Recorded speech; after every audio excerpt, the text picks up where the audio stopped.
Freedom doesn't mean your business never needs you again. It means that your business no longer needs you for everything. And I want to share something that has completely shifted. I had this aha moment, and it's been shifting the way that I've been thinking about systems and processes in building a business. And honestly, I might have contributed to some of the confusion that exists out there in the entrepreneurial financial advisor space. So if you've been around entrepreneurship long enough, you've heard the phrase, build a business that runs without you. We want to build a business that runs without you. We need to build a business where you don't have to show up, right? And it's one of those phrases that's just repeated so often that I think we start to absorb this and almost take it as gospel or fact, right? And I certainly have said things in that direction. I've certainly thought that way when I was running my own advisory practice. I remember thinking that that was the goal, and often that I was failing because my business still needed me. And the other day, I took my two boys on an African safari this summer. It was our big last hurrah trip before my oldest is a senior in high school. And we were on the safari and we were on this game drive, right? And when you go out on an early morning game drive, it's just you in a blanket. Everybody's in the Jeep. It's early. It's like 5 a.m. You've got your hot cup of coffee and it's quiet and you're searching and you're just out in nature. And there's obviously no phones and no distractions. And it was just this beautiful time for yourself. And so we were on this game drive, which by the way, I this was one of the biggest, most amazing experiences that I've ever had. I would highly recommend a safari if you aren't even interested in animals. It was still like it sounds so cheesy, but it was like a life altering experience. It was amazing. But when we were out on this one game drive, I remember having that moment where I was thinking, wow, like I absolutely love being away from my business. And in that very same moment, I couldn't wait to get back to it. I had so many ideas, and I'm so grateful that I have a business that has these systems that allowed me to step out of my business for a couple of weeks and not have to check email and not have to worry about what was going on.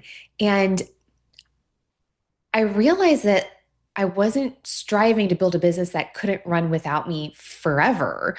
It was more along the lines of that I wanted a business that could mostly run without me, that didn't require me to be involved in every single thing, in every single decision. And I realized that all along, right, most of us did not get into this business to be absent from the business, right? We got into this business for freedom.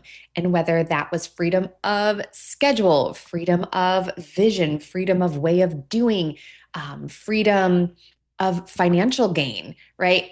We didn't necessarily get into it to be completely absent. Most of us didn't wake up one day and think, gosh, I'd really love to build a company where I'm completely unnecessary. You started your business because there was part of you that wanted that freedom and to do something that you genuinely loved. You wanted to own this business for a reason. And there are parts of the business that still light you up and that you most likely want to be involved in. Now, of course, you might want to sell your business someday, or you might want to pass it on to a Gen 2, or maybe even your freedom is that you want your role to change over time. Maybe you don't want to be an advisor seeing 100 clients anymore. Maybe you just want to see your top 20. And I think for me, and like I said, my messaging has probably contributed to this in some way, shape, or form, but we've confused freedom and absence. They're not the same thing. Freedom doesn't mean that your business never needs you again. It means that your business no longer needs you for everything. And that's a very, very, very different goal. And I think we put a lot of pressure on ourselves to build this business that runs without us. And it almost is defeating in a lot of ways because that's really hard to do, especially if you are the fountainhead, right? You're the one that started the business. The whole thing flows from you. Now, it's totally reasonable to think your role might change over time or that the ultimate goal of the business might be to sell. But for most of us, when I think about my own business that I have now, so this business, the Efficient Advisor, I'm still obviously very involved. I coach, I teach, I record podcasts like this one. I speak at conferences. I create new programs. I lead my team. I make strategic decisions about where the business is headed. And I don't want to give those things away. I actually love doing those things. What I wanted to give away were the things that I didn't love, right? Things like back and forth emails, scheduling, administrative follow ups, the production of the podcast once I'm done recording, the repetitive tasks that somebody else could do.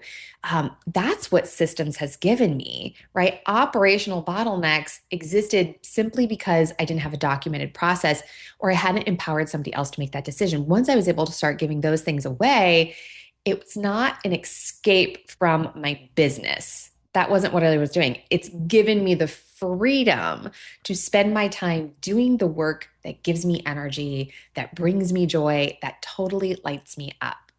And I think there's a much healthier way to think about what it is that we're building. I can remember feeling like that failure because my business still depended on me. And I've had even like flickers of that in this business that, wow, I still have to be the one to go speak at a conference. Well, yeah, of course, it's my content. Right? Like, I don't want to not do that. I actually love those parts of the business. So instead of asking yourself the question, how do I build a business that runs me? I want you to ask yourself a different question. How do I build a business where I get to spend most of my time operating in the role that energizes me the most?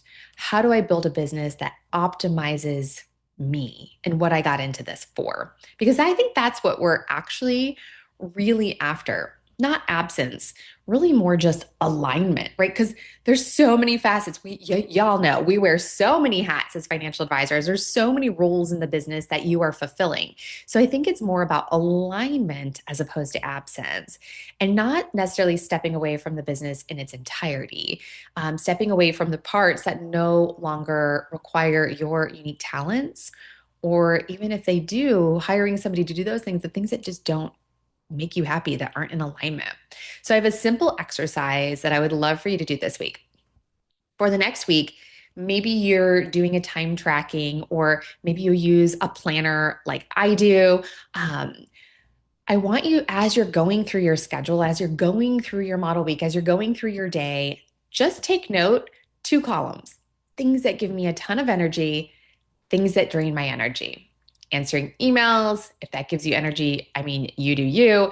Reviewing plans, crafting financial strategies. Do you love being in the weeds on investments? Do you love scheduling clients? Do you love putting out fires? Do you like placing trades? Like, once you make those lists, then at the end of the week, go back and ask yourself three questions. Number one, did this action get me excited? Did it also bring me joy? Did I feel like I was in my flow state? Second, am I the only person that can do this thing, or could someone else with the right systems, the right training, and the right expectations take this off of my plate? And then lastly, if I stop doing this 6 months from now, would my clients even actually miss me doing this?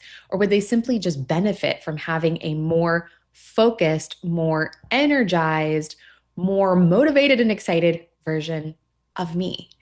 Because your clients don't need you scheduling appointments. They don't need you tracking their paperwork. They don't need you answering routine questions. They need you being you. They need the best version of you sitting across the desk from them. And if that means being able to take 2 weeks off, if that means being able to take a month off, like I did in my financial advisory business, like one of my favorite times of year, like for my business, was stepping out of it for a whole month. Number one, it operationally allowed me to just crush it from the operations standpoint because my team had to be equipped to do all of the things for an entire month. But it gave me that margin, it gave me that white space, and I always came back from that month wildly refreshed, like with lots of new ideas and new energy towards the business. And I felt like I was running my business instead of it running me. Because I think at the end of the day, the goal isn't necessarily have a business that runs without you, right? I think the dream is to have a business that gives you the freedom to show up every day to do more of the work that you love doing and a lot less of the work that you don't love doing, and for you to run the business instead of it running you, right? We want to build with the goal of protecting your energy, because when we start to lose energy is when we start to burn out. And I talk to advisors all day, every day inside of our group coaching program that are on that bubble, right? Like they're right there on the edge, on the verge of burnout. And it's not an enjoyable place to be, right? And I'd rather you get ahead of that. And I think it starts with the mindset and it starts with the way that we're thinking about our business, as opposed to trying to build a business that runs without us, building a business that we are running instead of it running us. And if you need help figuring out where do we start with systems and processes, I would love to invite you to join us for the Systems to Scale group coaching program. Our August 2026 Systems to Scale group starts August 20th, and the last day of registration is coming up. It's Thursday, August 13th. So we've got just a short little window left here for registration for this round. And basically, what we've done is we've created a container of time for you to work on your business. It's a couple of hours every week of very focused, very dedicated time. And we follow a very specific framework to make breaking down your processes super easy. And what I love about this round is we've been redoing a lot of the content as we've continued to grow and expand and have more bandwidth. I've had more margin and more bandwidth in my business to be able to add on to the program and make it looking at it through that lens of unreasonable hospitality. So, how do we marry client experience and how do we marry efficiency in our office? Because we don't want to be so efficient that we're missing some of the integral pieces that make our clients feel connected to us at that human to human level. So, I'd love to invite you to join us inside of our Systems to Scale group coaching program. You can find out more about that in the show notes below or over at theefficientadvisor.com under group coaching. Thanks so much, and I hope you guys have an amazing rest of your week.